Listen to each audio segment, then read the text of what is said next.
Muito feliz que você está aqui comigo para nós juntos estudarmos a nossa quarta lição desta série de lições sobre a vida dos juízes.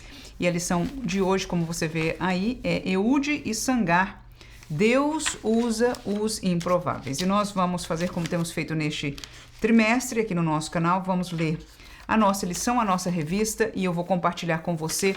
Na tela vai aparecer um pouco diferente, no entanto, é este roteiro aqui que está disponibilizado para você na descrição do vídeo. É um link que você pode baixar e usar à vontade aquilo que nós vamos estar apresentando durante esta classe. Na página de número 27, nós já vamos começar com o texto de Eude, Deus usa os improváveis. Portanto, é o primeiro tópico, e o primeiro subtópico diz uma derrota amarga.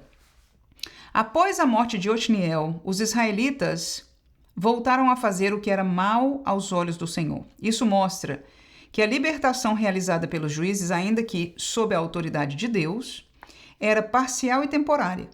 O cristão deve aprender com isso que todos os vasos usados pelo Senhor nesse mundo são imperfeitos e temporários. Estudiosos cristãos destacaram que os juízes podiam apenas salvar algumas pessoas de alguns agressores por algum tempo. Eles, como nós, também precisavam de algo muito mais poderoso, e Deus proveu isso em Cristo. Então, para disciplinar seu povo, Deus os entregou nas mãos de Eglon, rei dos Moabitas, que se aliou a outros inimigos e oprimiu Israel, conquistando a cidade das palmeiras, antes conhecida como Jericó. Foi uma derrota amarga, perderam a cidade que havia sido conquistada milagrosamente sob a liderança de Josué.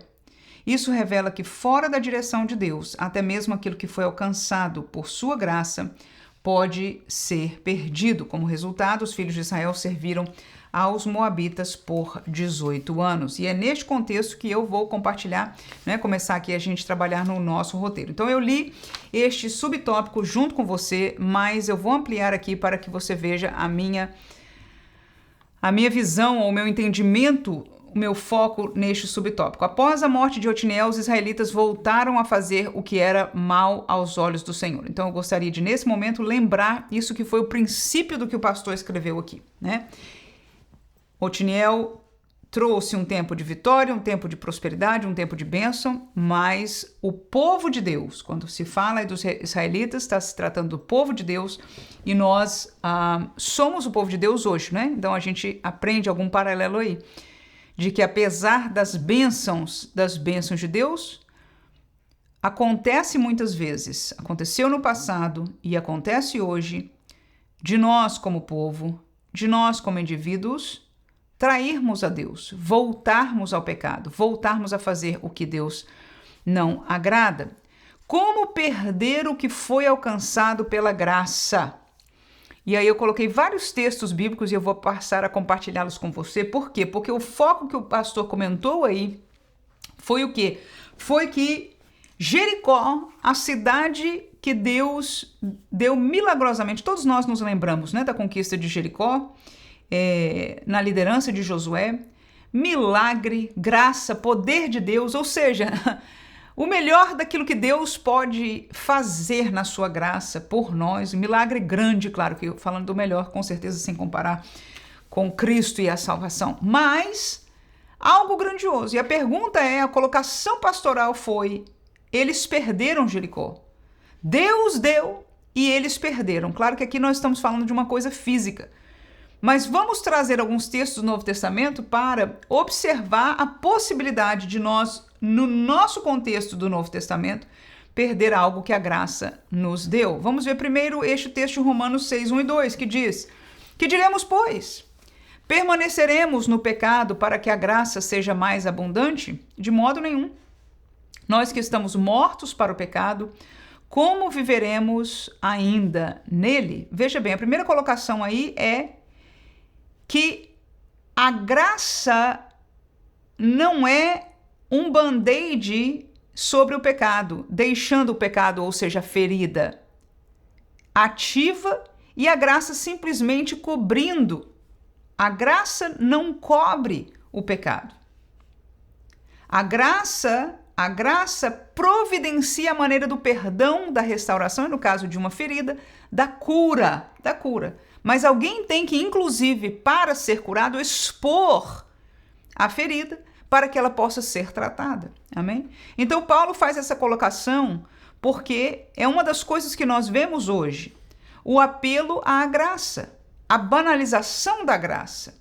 Ou seja, nós pecamos, afinal, a desculpa, não é? Nós somos pecadores mesmos, mas a graça é maior. E aí Paulo faz essa pergunta retórica aí, que é: permaneceremos no pecado para que a graça seja mais abundante? E a resposta dele é enfática: de maneira alguma. Nós estamos mortos para o pecado. Amém? Espiritualmente, presta atenção, muito importante, muito importante.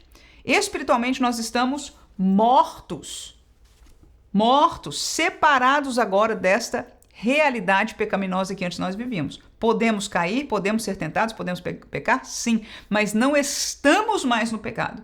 E porque não estamos e o Espírito habita em nós, o que acontece naturalmente é uma reação espiritual e um mover do Espírito para buscar o arrependimento. Então nós, ao nos arrependermos, nós não permanecemos no pecado. Faz diferença?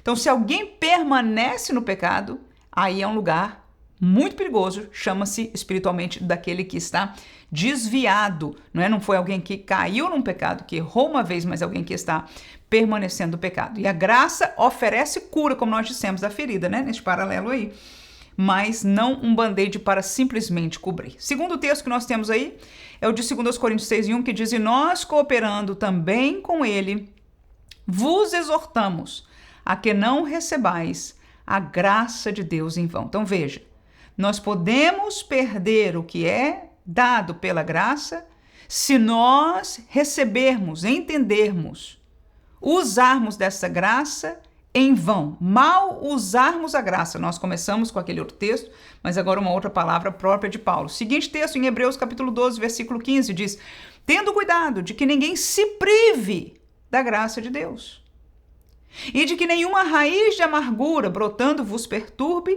e por ela muitos contaminem. Vamos trazer algum entendimento sobre isso aí. A graça, ela é curadora, mas como nós dissemos naquele paralelo, né, há um momento atrás, nós precisamos expor a ferida, expô-la para cura. A questão da raiz de amargura seria um caso que, porque está nessa paralelo de raiz, entrou, ficou, está escondida debaixo da terra. No caso, a terra do nosso coração. Então, Paulo, não é necessariamente ele, o autor aos Hebreus, diz: cuidado, para que nenhuma raiz, alguma coisa que você, aqui neste caso ele está falando claramente da amargura, né, de coração, que você esconde Deus no seu coração, faça com que você se prive, ou seja, não se deixe tratar pela graça. A graça, ela é para curar, é a dádiva de Deus para restaurar, aleluia. É a provisão de Deus para curar, restaurar a nossa vida, né? Agora, quando nós guardamos, enraizamos qualquer pecado, entre eles a colocação aqui da amargura, então nós impedimos, nós nos privamos da graça de Deus, e isso causa perturbação para nós, é o que o escritor nos diz, e também contaminação para outros. Eu penso que é o último texto aí, não, falta mais outro aí, é o de Judas, e depois nós temos mais um de 2 Pedro. Vamos ver o de Judas. Por que se introduziram alguns que já antes estavam escritos para este mesmo juízo?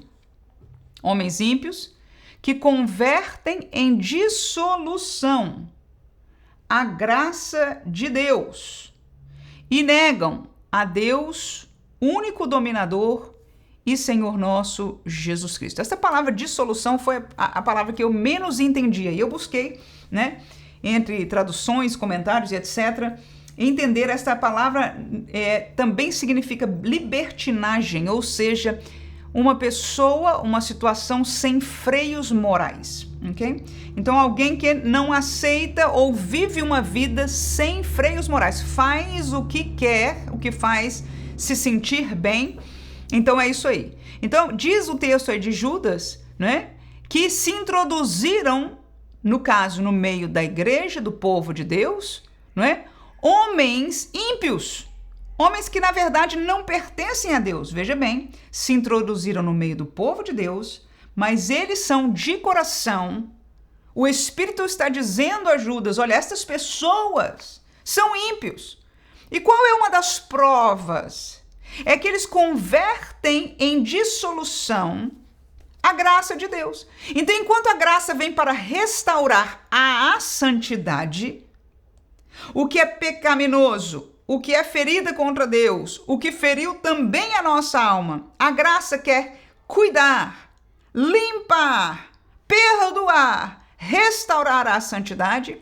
Estes homens convertem em dissolução, em uma vida livre, em uma vida fácil, em um cristianismo que está tudo certo e negam a Deus, único denominador e Senhor nosso. E isto é automático, não é que as suas palavras vão dizer, nós não acreditamos em Deus. Pelo contrário, se disfarçarão, mas a chave para nós entendermos aí é exatamente como estão tratando a graça de Deus. Ao invés de ser um benefício, um oferecimento da parte de Deus para cura e restauração à santidade, ao que é de Deus, ele usa a graça de Deus para prazer pessoal. E o último texto que nós temos é de 2 Pedro, deixa eu ampliar para você, que diz: porquanto se depois de terem escapado das corrupções do mundo, pelo conhecimento do Senhor e Salvador Jesus Cristo, forem outra vez envolvidos nelas que? Quem pode me dizer aí? As corrupções do mundo. Tá vendo lá? Olha lá de novo. Vou ler devagar para a gente entender isso aí. Eu sei que é muito texto, mas esse é o único tópico que eu pus tantos textos. Em 2 tópicos somente que eu pus texto aí, o resto a gente vai comentar porque entendemos de focar isso. Muito importante. Como perder as coisas que a graça nos deu? É isso que nós estamos estudando aqui. Nós já vimos algumas razões aí. Mas este último texto diz: portanto, se depois de terem escapado das corrupções do mundo. Quem são essas pessoas? Nós.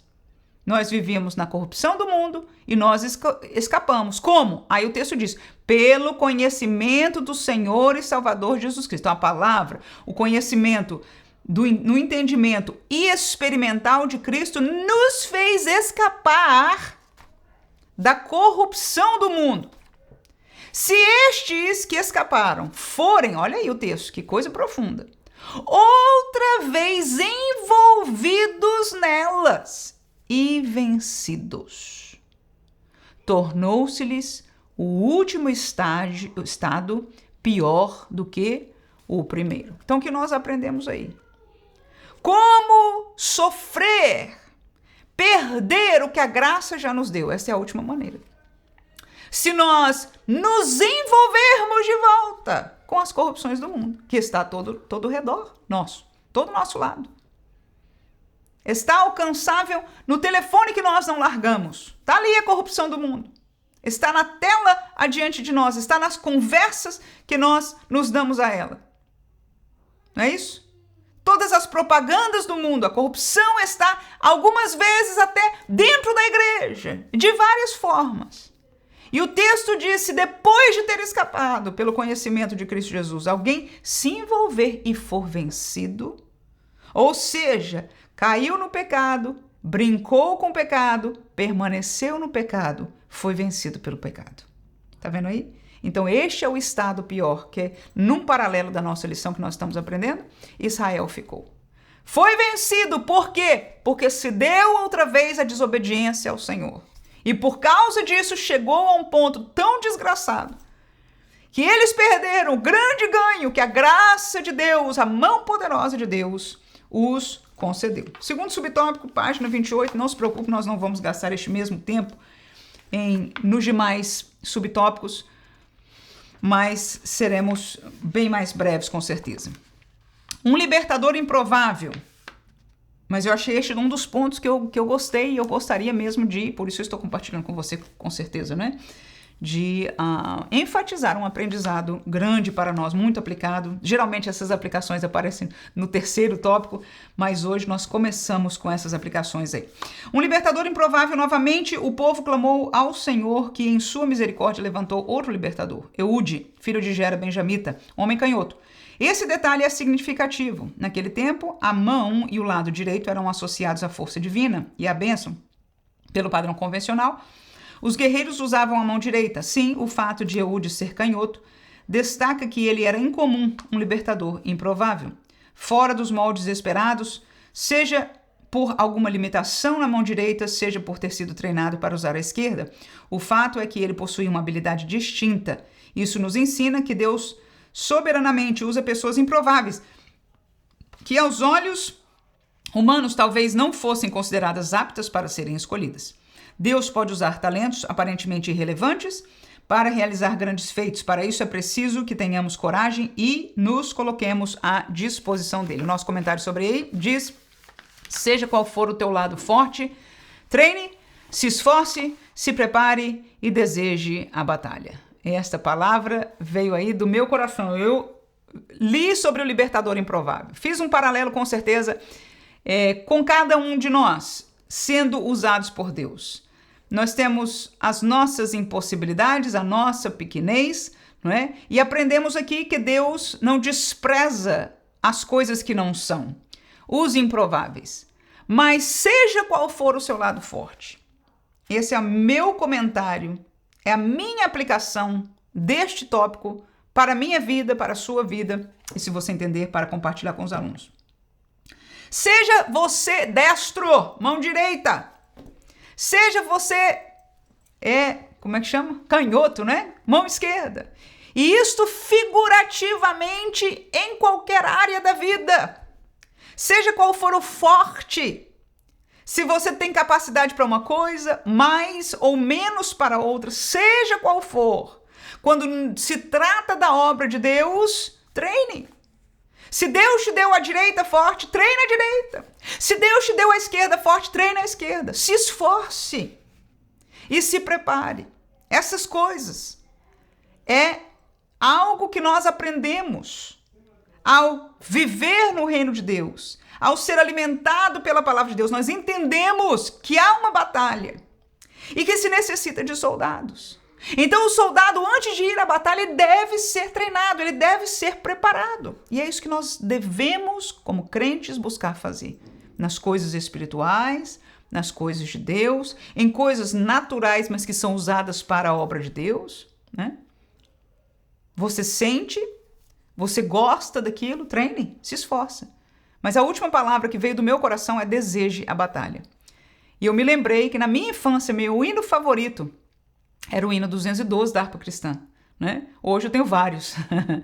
Mas qual é o hino 212? É aquele que diz: eu quero estar com Cristo, aonde a luta se travar, não é? No lance imprevisto, na frente euzinha. E eu era criança, irmão. Escute isso, por favor. Eu era criança. Quando eu cantava com todo fervor, com toda força, a menina Manuela, uma menina, mulher, né? Com uma situação familiar, social, diferente, improvável. Mas naquele lugar onde o Senhor me permitiu nascer, crescer, me criar, havia um coração que desejava a batalha.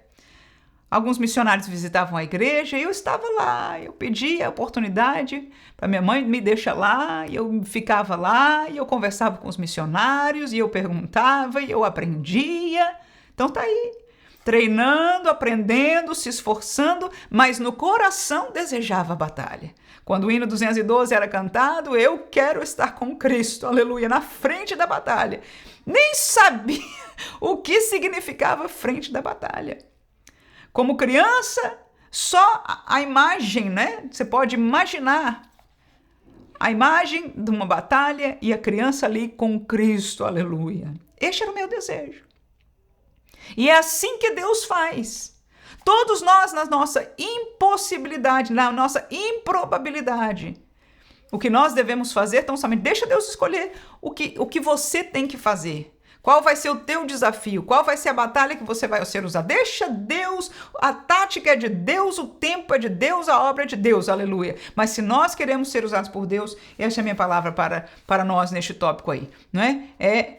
Qual for o lado forte, treine, se esforce, se prepare, mas no seu coração deseja a batalha. Terceiro subtópico, ainda aqui na página 28, uma grande vitória. Na sequência do relato, observa-se a forma estratégica com que Eude executa o seu plano para derrotar o inimigo.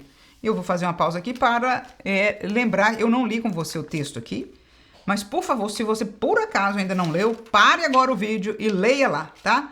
Porque realmente a maneira que ele usa para matar o rei lá, o jeito que ele esconde, onde ele vai, a arma e etc, o que ele faz é bem ímpar, não é? Então, para você saber o que o pastor está falando aqui, eu não tomo tempo na nossa aula aqui, uma vez que eu entendo que você já leu, não é isso? A minha missão aqui, que eu entendo, é ajudar, não é, a ter algum recurso adicional àquilo que você já pensou, né? Aquilo que você já entendeu, talvez explicar alguma coisa não ficou entendido, talvez focar em alguma coisa, né? Às vezes eu digo porque já vivi isso no passado e ainda estou aprendendo. A gente tem tanta coisa que a lição fala e a gente se foca num e perde por ali, não é? Então, este foco, essa organização é aquilo que eu me proponho e entendo que o Senhor nos tem ajudado a compartilhar e, com certeza, a trazer uma posição espiritual, não é, aplicada para as nossas vidas, que pela graça de Deus, com o tempo que nós temos vivido, dedicado à obra do Senhor, à vida com o Senhor, nós possamos, pela sua graça, compartilhar alguma coisa, como falamos da minha infância, agorinha, né? Do hino 212, graças a Deus. Então, agora que falamos disso aí, se você já pausou, se não pausou, pausa, leia a história e volta aqui comigo. Então, eu estou na 28, lá na direita, em cima. Primeiro, ao ser enviado para entregar o tributo ao opressor Eglon, ele aproveita a oportunidade para fazer o reconhecimento do ambiente. Segundo, prepara sua própria arma com características fora do padrão da época e a oculta de maneira eficaz. Em terceiro lugar, aguarda o momento oportuno para agir, atacando no instante certo. Em quarto lugar, ao fugir, em terceiro, é aquele que eu li, não é? Em quarto lugar, ao fugir, Eude convoca os israelitas para a batalha na certeza de que o Senhor daria vitória. Naquela ocasião, mataram cerca de 10.000 moabitas, todos eles fortes e vigorosos, nenhum só homem escapou, foi uma grande vitória. E o subtópico que nós colocamos aí foi estas palavras que eu vou até ampliar para que nós possamos todos ler aí. Uma grande vitória. O que eu escrevi sobre esse comentário do nosso pastor aqui, comentarista? Que Eude, por um lado, foi ousado, teve ousadia, ou seja, coragem. Mas, por outro lado, ele foi sensível, a sensibilidade ao momento, ou seja, ele foi cuidadoso. E essas duas palavras, para o meu entendimento, neste período, neste processo de crescimento na fé, são muito importantes para nós, que desejamos ser usados por Deus. Nós já falamos de alguma coisa no subtópico anterior, da improbabilidade, mas qual é a nossa tarefa de trabalhar, não é? O que a gente deve focar. E agora, ao nós nos aproximarmos da batalha, ao nós nos aproximarmos da situação, ao nós sermos confrontados com uma realidade espiritual ou humana que nós sabemos que Deus, nós precisamos de Deus, qual é a nossa postura? Eu aprendo aí dois lados. O primeiro, nós devemos ter coragem. Não só uma coragem humanista, uma coragem humana centrada nas possibilidades, no poder do ser humano, mas uma coragem, uma ousadia centrada naquele que prometeu estar comigo, aleluia, naquele para qual eu devotei a minha vida. Então, esta coragem baseada na fé é a primeira coisa que nós devemos ter quando nós estamos agora já na batalha. Mas a segunda é a sensibilidade ao momento. É o cuidado. É uma das coisas que eu muitas vezes vejo que nós falhamos. Algumas vezes, levados por um sentimento aparentemente baseado na fé, nós vamos como loucos. Às vezes, alguém nos emociona a fazer e nós, é isso mesmo, e vamos com toda a força emocional. Mas a palavra nos ensina, e eu quero que essa palavra ache um lugar no nosso coração hoje. Que nunca é demais o cuidado. O cuidado não deve nos estagnar. A fé deve ser a força da nossa vida como crente. E fé não é uma coisa que não é crer algo que não existe, é crer em algo que existe. Então, para termos fé, nós precisamos saber as promessas bíblicas de Deus e entender aquilo que Deus, né, e o Espírito de Deus está confirmando ao nosso coração. Fé é baseada naquilo que é real. É como Jesus disse a Pedro, vem andando sobre as águas e pronto. Jesus está lá no meio do mar, a água estava no caminho e Pedro estava no barco. Agora eu tenho que encarar, mas foi Jesus quem disse venha. Amém? Estamos entendendo aí? Então, fé é a base, mas há de se ter o cuidado com as situações. Muitas vezes nós não estamos lidando só com a água e o vento, que são coisas que nós não temos nenhum controle sobre essa. Ali é só fé, mas muitas vezes nós estamos lidando com pessoas, com almas, não é isso? Com as realidades da igreja, da nossa vida. É nesta hora que o cuidado... E como é que funciona o cuidado? Tampouco é da psicologia humana, não. É com o Senhor. Claro que Eude nos dá exemplo, como a maioria das coisas no Antigo Testamento, de uma aplicação humana do assunto. Claro, é próprio. Nas coisas, nas batalhas humanas, nós temos que ter tática, temos que ter cuidado, né? Mas quando nós estamos agora aplicando para as coisas espirituais, da mesma maneira, perguntar ao Senhor, Senhor, é por aqui? Ter um ouvido espiritual sensível à direção. E isso é algo que se caminha, se aprende pouco a pouco com Deus. O Deus que nos quer ensinar sobre isso vai nos ajudar se o nosso coração estiver aí. Alguém pode dizer amém? Graças a Deus. Página 29.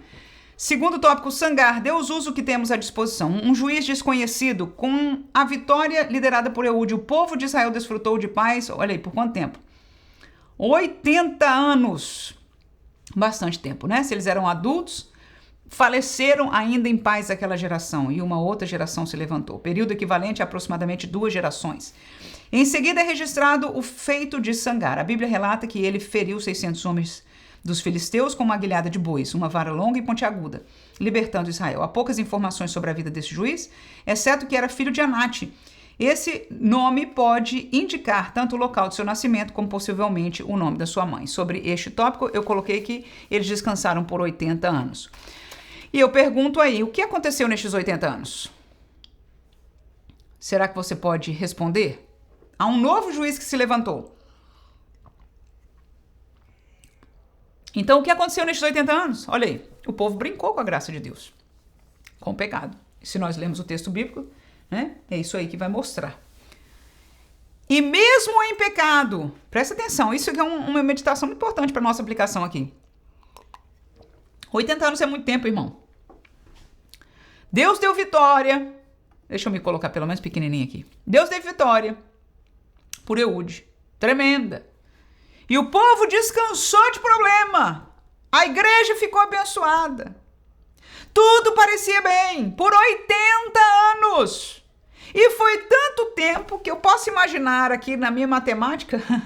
Vamos dizer, não sei, não dá para imaginar, mas que depois de uns 5 anos de paz, o pessoal já começou a brincar com a graça de Deus.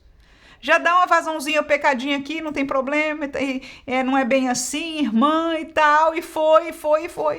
E o interessante quando nós olhamos este número de 80 anos é de entender que mesmo em pecado, isso se chama a paciência, longanimidade, essa palavra que eu estava buscando de Deus. Alguém se perguntaria, como pode ser? Como pode ser? Para nossa cabeça, pecou, tem que trazer juízo, mas este não é o Deus da Bíblia. Então, nós vemos o quê? Que mesmo em pecado, a longanimidade de Deus permitiu que tudo parecia estar bem. E este é um lugar perigoso. Este é um lugar difícil. Mas eu quero nos lembrar que a palavra continua conosco. E é ela e o Espírito de Deus que usa esta palavra. É por isso que a gente tem que vir à escola dominical. É por isso que a gente tem que ir aos cultos de ensino da palavra de Deus. É por isso que a gente tem que orar para que nossos pastores ensinem e permaneçam na palavra de Deus. Porque é a única maneira da gente não cair e não permanecer aí. De voltar, de se acordar enquanto é tempo. Por quê? Porque mesmo em pecado, muitos anos, tudo parecia estar bem. Até que o juízo chegou outra vez. Porque o juízo vai chegar. Do mesmo jeito que a longanimidade de Deus é segura, o juízo sobre a permanência no pecado também é tão seguro. Deus não mudou. Ele não muda e ele jamais mudará. Então, se nós hoje, como jovens, levamos uma vida que nós desprezamos a graça, ou banalizamos a graça, ou achamos que Deus vai passar por cima de tudo isso e ser paciente para conosco, porque afinal de contas está tudo bem, irmã, olha aí. Está tudo bem. Esteja seguro, é a lição que nós temos desse subtópico aí. O juízo chegará. Então, a hora do arrependimento, de voltar, de entender a verdade de Deus e se submeter a ela é hoje. Segundo subtópico, página 29, o nome estrangeiro, o nome Sangar, não tem origem hebraica, mas estrangeira. Segundo alguns estudiosos, é provável que ele tenha se convertido à fé israelita. Independentemente de sua origem, o fato é que foi usado por Deus para libertar seu povo. Sendo soberano, o Senhor pode usar quem quiser para cumprir os seus desígnios, como no caso de Ciro e Raabe. Sua graça alcança e transforma gentios em instrumentos do plano de redenção. Deus não está limitado. Eu marquei, sublinhei essa última frase. Deus não está limitado a agir segundo rótulos, status ou barreiras sociais e éticas. E eu pus para isso alguns versículos bíblicos que eu vou ler com você. O primeiro é este texto de 1 Coríntios 1, que diz: mas Deus escolheu as coisas loucas deste mundo para confundir as sábias. E Deus escolheu as coisas fracas deste mundo para confundir as fortes.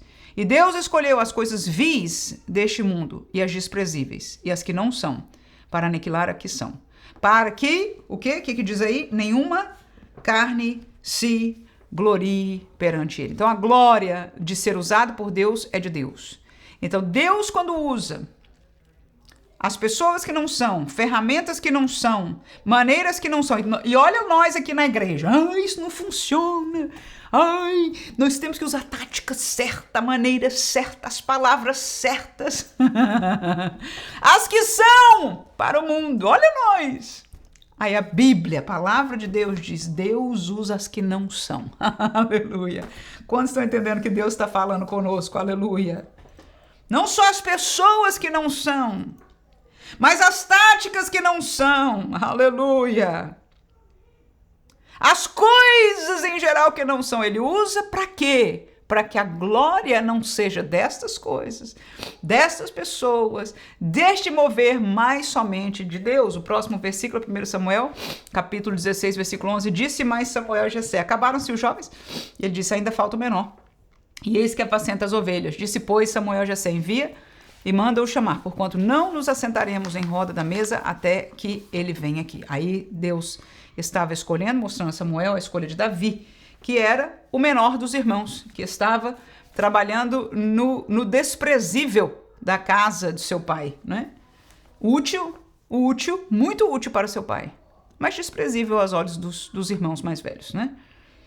Então, é uma lição para nós, que enquanto o que nós podemos estar fazendo hoje na casa de Deus pode ser pequeno e desprezível, é o lugar onde Deus nos está preparando. Amém? Deus nos está preparando dentro desta improbabilidade, impossibilidade das coisas que não são. Deus sabe o que é. Porém agora, diz o texto de 1 Samuel 13,14, não subsistirá o teu reino. Já tem buscado o Senhor para si um homem segundo o seu coração, e já lhe tem ordenado o Senhor que seja chefe sobre o seu povo, porquanto não guardaste o que o Senhor o ordenou. Então, este texto aí fala do quê? Da pessoa de Saul, né? Da pessoa de Saul.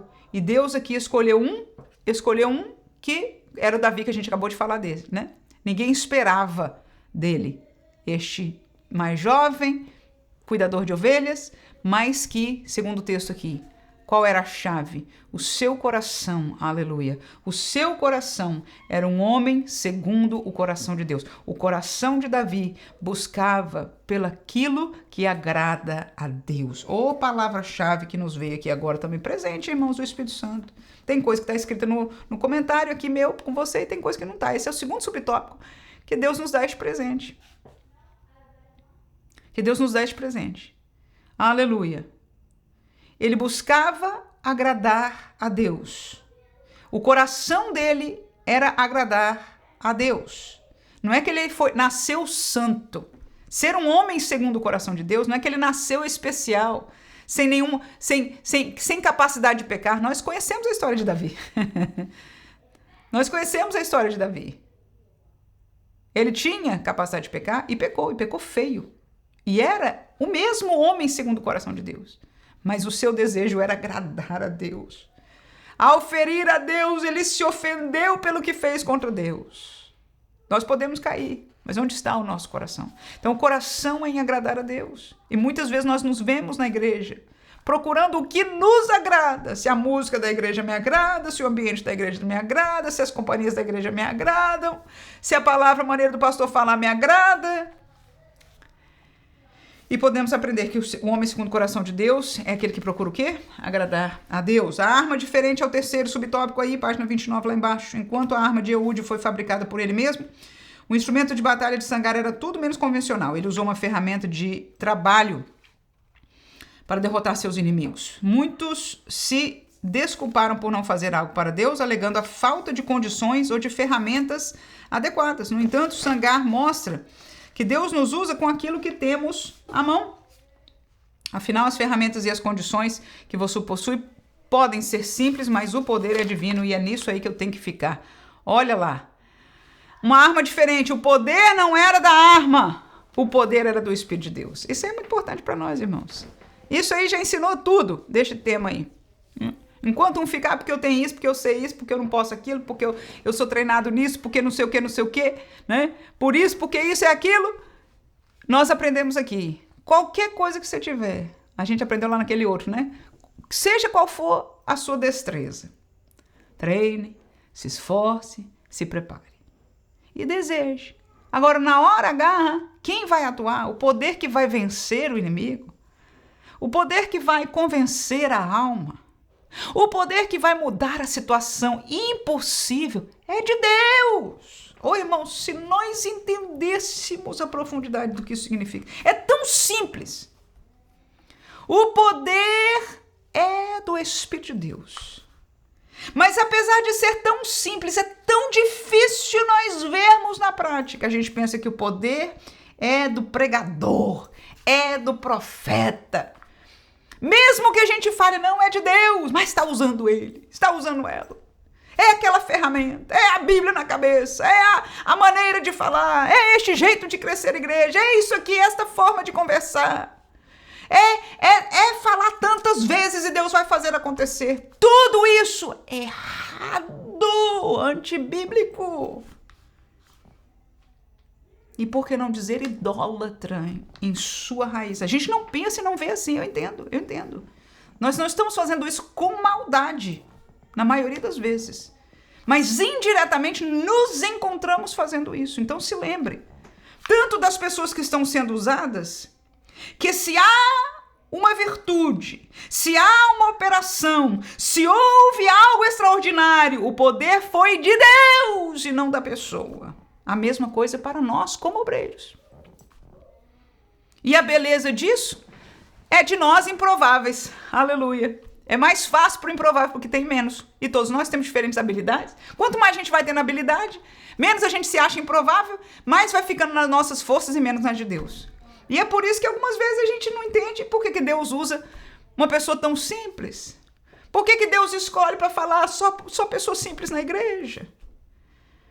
Coisas espirituais. Por que as coisas mais profundas espirituais? Muitas vezes eu não sei nem se nos dias de hoje como é que isso está. Mas antigamente era o que a gente via. Por quê? Por que nas igrejas? Por que aquela irmã tão simples? Por que aquele obreiro tão simples? Por quê? Exatamente porque a dependência dele. Ele não tem nada. Ele não tem escolaridade. E a escolaridade nos está ajudando, nós estamos ficando importantes, nós sabemos o que falar, nós sabemos como falar. Mas nós trocamos ela por buscar o Espírito de Deus. A gente não busca mais, porque o nosso tempo não dá. Já que a gente tem que buscar as armas humanas, nós não temos mais tempo nem fôlego para buscar as coisas de Deus, as coisas espirituais. Que lembrança preciosa! Mas aquelas pessoas não tinham nada. Não tinham a possibilidade. Não havia remota possibilidade de estudar, de ter, de conhecer, de fazer, de nada.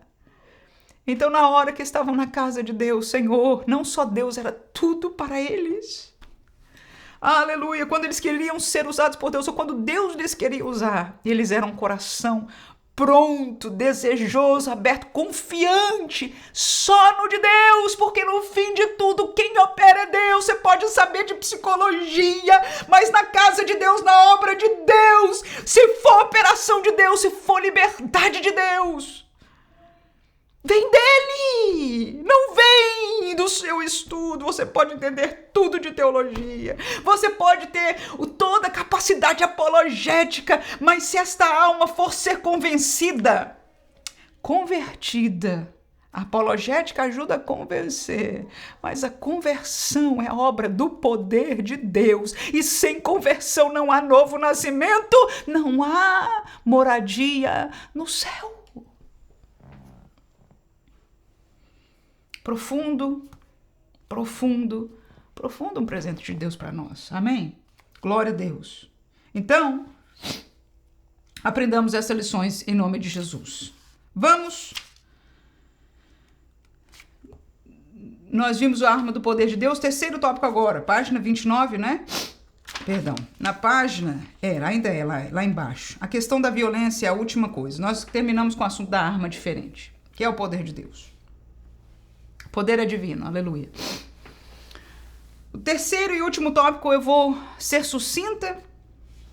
Ele é um tópico chato, se você já leu, você sabe disso, porque fala da violência. Nós temos visto os ataques, né, da sociedade e até de um grupo dentro do cristianismo chamado que nós chamamos cristianismo progressivo, e alguns deles se aceitam com alegria de se chamarem assim, porque questionam determinadas coisas que o cristianismo histórico crê. E, na verdade, enquanto eles se entendem questionando o cristianismo histórico, eles automaticamente estão questionando a palavra de Deus e o Deus da palavra de Deus. E algumas vezes eles o fazem abertamente. Digo isso porque onde eu estou, onde eu moro, tenho acesso à literatura e ao vídeo, né, de muitos deles falando com toda a abertura sobre isso. Então, a violência é um desses pontos que eles dizem, olha, o Deus do Antigo Testamento... Então muitos deles gostam de Jesus, mas não de Deus, porque este Deus era um Deus violento. Então a violência é uma das, eu vou usar a palavra certa, desculpas para se apartar do Deus da Bíblia. Se o Deus da Bíblia não fosse violento, não tivesse demonstrado historicamente, eu vou falar o que o pastor explicou aqui, vou te explicar direitinho, né? Mas a verdade que eu concluo pela minha experiência é que se não fosse vamos dizer que o Deus do Antigo Testamento tivesse feito nada, irmão, nunca matou, nem mandou matar nem um passarinho, pronto. Eles continuariam na mesma posição, por quê? Por causa da moral de Deus. Porque Deus não aceita eu fazer isso, porque Deus está mandando na minha vida, porque a moral de Deus... porque Deus vai destruir todo mundo no juízo vindouro, o inferno, pronto. Então, você tem que tirar o inferno da Bíblia também, não só Deus não pode ser violento no passado, não pode julgar o pecado, não pode julgar o pecador, absolutamente nada. Então, aí começa. E mesmo que não tenha inferno, que tem inferno, amém? Mas aí vem a questão também da moral. Por que nós não estamos entendendo? Ou seja, o pecador que ama o pecado e pertence às trevas, sempre vai achar uma razão para a qual colocar Deus de fora e dizer... esta religião, este Deus, esta Bíblia, o que quer que seja isso aqui, é mal.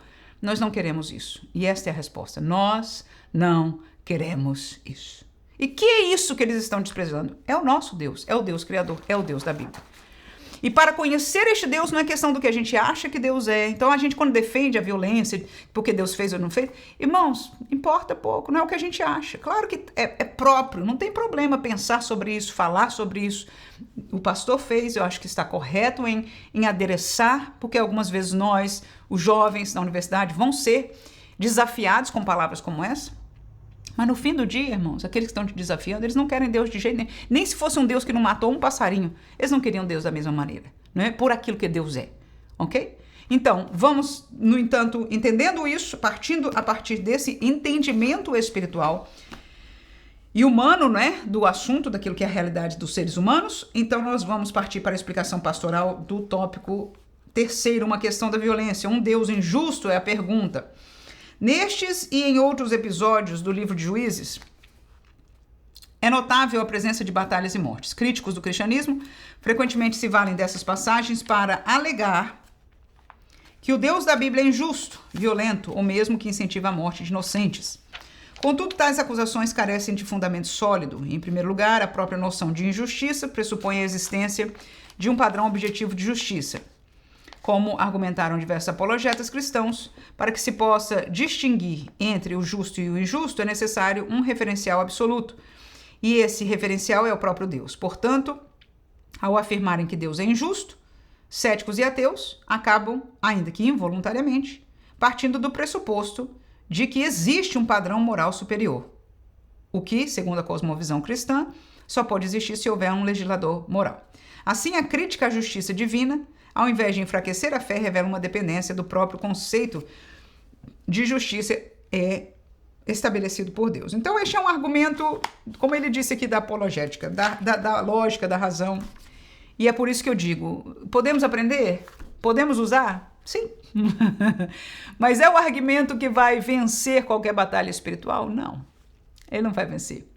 Porque o que faz o homem sair deste lugar chama-se fé. E nós só podemos, para que alguém tenha a oportunidade de alcançar a fé, nós podemos pregar o evangelho da verdade.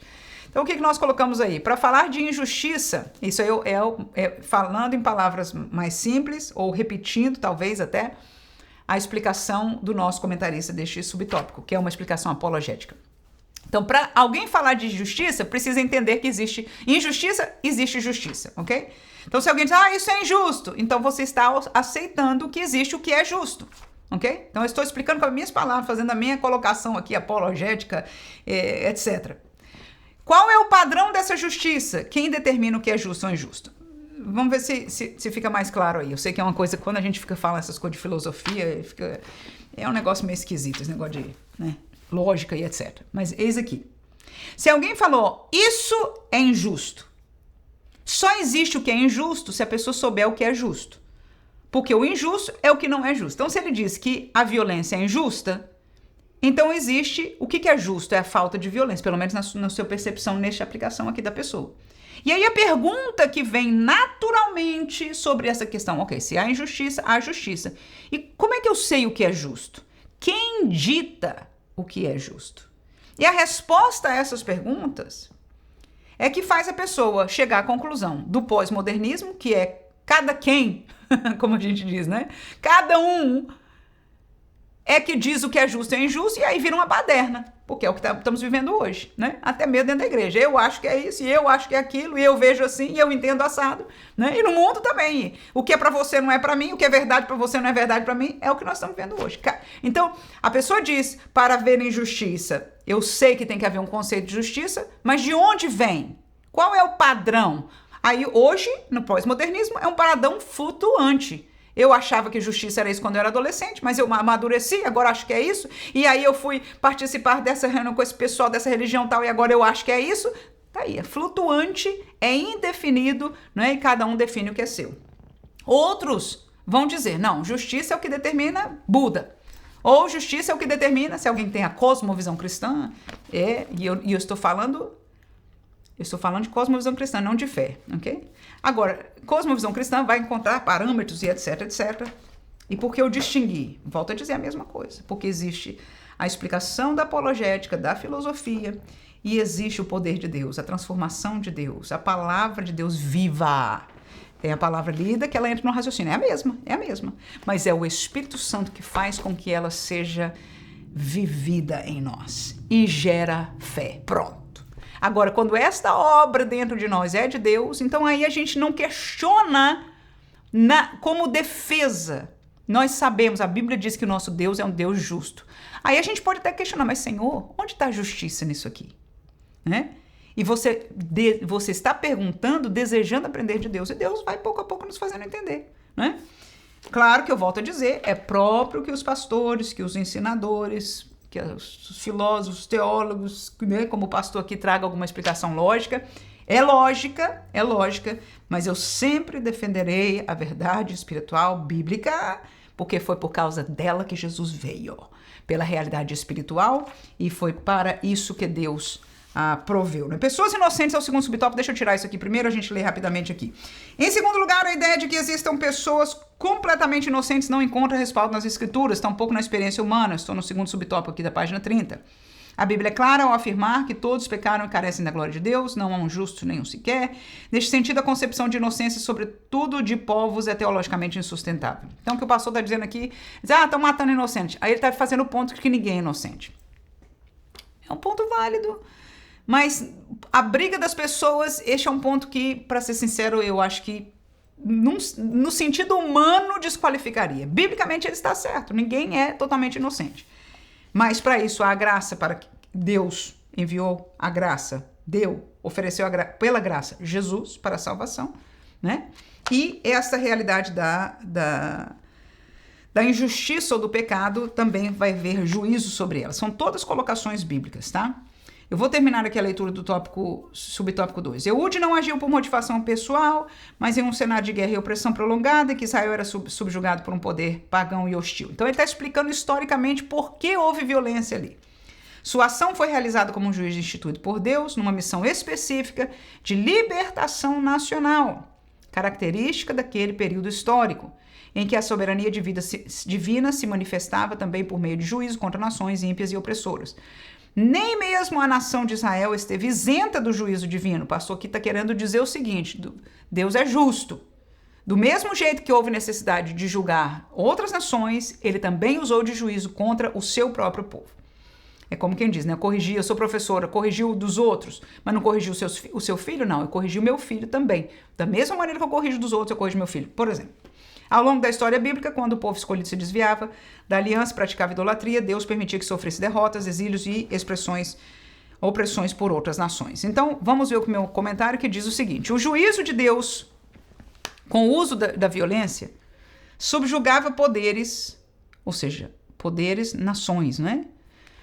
Cujas nações ou líderes, então a violência de Deus, o juízo de Deus, massacrava, subjugava, repreendia poderes cujas ações eram extremamente injustas e opressivas. Outras nações também, não só Israel, sofriam abusos dessas nações opressoras. Ok? Então, por exemplo, quando falou ali Moabe, os moabitas estavam oprimindo Israel. Eles não oprimiam só Israel, eles oprimiam outras nações também. Então, era visível, ou seja, quem quer encontrar a justiça de Deus na Bíblia, encontra. E eu estou fazendo algumas colocações aí. O povo de Deus era julgado, era vítima de juízo nos mesmos padrões, através de guerras e mortes. Aquilo que o pastor falou, estou usando em outras palavras. Os padrões de guerra eram características daquele período histórico. Então, esse assunto de ter guerra era normal na época, né? Muito normal. A opressão de outros países também, ou de outros grupos étnicos, também era normal. Então, o juízo divino e a justiça divina não era fora de algo que as pessoas todas na época entendiam como sendo feito um bem e não um mal. Essa é a minha conclusão. Volto a dizer, quem não quer concluir isso, não vai concluir, não obstante o número de provas que nós demos. Não vai mesmo, nada vai mudar. Ok? E mesmo que você se esforce tanto e conclua aqui, ele vira para cá e diz, agora eu não quero por causa disso. Pronto, vai ficar da mesma maneira. Mas a nós que, segundo o coração de Deus, que amamos a Deus, que queremos a Deus, então nós nos aproximamos da palavra de Deus, sabendo que Ele é justo, e nós encontramos, como eu coloquei algumas propostas aí, que Deus verdadeiramente é justo. E o último subtópico da nossa lição, revelação progressiva, na página 30. Em terceiro lugar, é fundamental compreender que alguns textos bíblicos possuem caráter descritivo e não prescritivo, ou seja, eles relatam o que Deus realizou em um determinado momento da história da redenção. Seu propósito principal é nos fornecer conhecimento sobre os atos soberanos de Deus no passado, a fim de que extraiamos princípios espirituais e lições teológicas. Além disso, a revelação bíblica é progressiva. Deus se revelou de forma gradual ao longo da história, culminando em Cristo, que nos mostrou a plenitude da graça e da verdade. Isso significa que certas ações divinas, registradas no Antigo Testamento como juízo, mediante guerras, devem ser interpretadas à luz do plano redentor em desenvolvimento e não transportadas mecanicamente, ou seja, de qualquer maneira, só trazer, funcionou aqui, agora é assim e funciona do mesmo jeito. Para a era da nova aliança. O meu comentário aí é: a graça mudou tudo. Como já se passaram mais de 2000 anos dentro da realidade da graça, se torna mais difícil para nós, dos dias de hoje, contextualizarmos o que era normal no tempo do Antigo Testamento. Isso em todo o mundo da época, né? Ou seja, eu já expliquei isso no tópico passado, vou só finalizar aqui.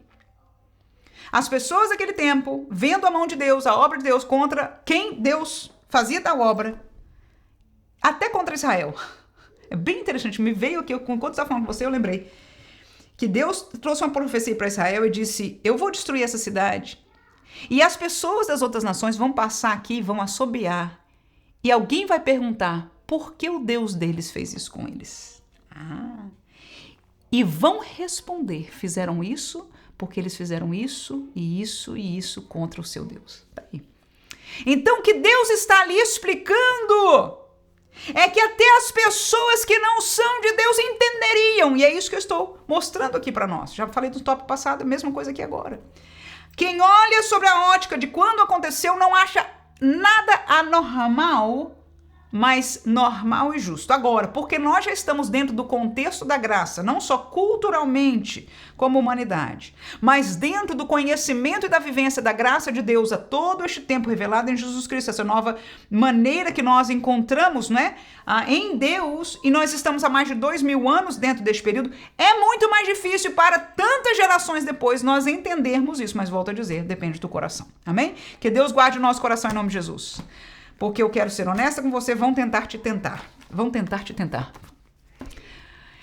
O mundo, os amigos da universidade, os livros evangélicos, alguns deles. Que Deus guarde de cair na sua mão, mas se cair, guarde o teu coração em nome de Jesus. Não leia, escute, por favor.